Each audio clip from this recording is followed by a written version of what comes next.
Azərbaycanda minimum əmək haqqının az olduğunu vurğulayır.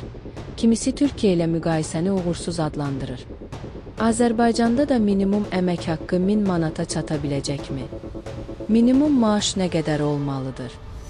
Xəbər səsi xəbər verir ki, Global Info-Azla danışan iqtisadçı Günay Hüseynova Türkiyədə minimum əmək haqqının təqribən 250 manat ekvivalentində artırıldığını deyib. İlk baxışda bu artım kifayət qədər müsbət və yüksək rəqəm kimi görünür. Lakin ərzaq və kommunal xərclərlə müqayisədə qiymətlər Azərbaycanla demək olar eyni səviyyədə, bəzi məhsullarda isə daha yüksəkdir. Digər mühüm məqam mənzil və kirayə xərcləridir.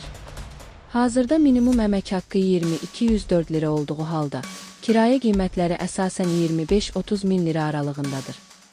Sosial, iqtisadi və psixoloji rahatlıq baxımından mənzil təminatı əsas şərtlərdən biridir. Bu yanaşma Azərbaycan üçün daha aktual hesab olunsa da, Türkiyədə kirayədə yaşamaq ciddi problem kimi qiymətləndirilmir. Bunun əsas səbəbi bank depozitləri üzrə illik faizlərin 38-50% arasında dəyişməsidir. Bir çox hallarda vətəndaşlar daşınmaz əmlaka investisiya etməkdənsə, faiz gəlirləri hesabına kirayə xərclərini ödəməyi üstün tuturlar. Alıcıların digər seçimlərindən biri torpaq sahəsi alaraq azmərtəbəli bina tikməkdir. Bu zaman mənzillərin birində özləri yaşayır, bir neçəsini övladlarına verir, qalanlarını isə kirayə məqsədilə istifadə edirlər. İqtisadçı bildirib ki, həm Azərbaycanda, həm də Türkiyədə minimum əmək haqqının artımı adətən inflyasiyanın sürətlənməsi ilə müşayiət olunur.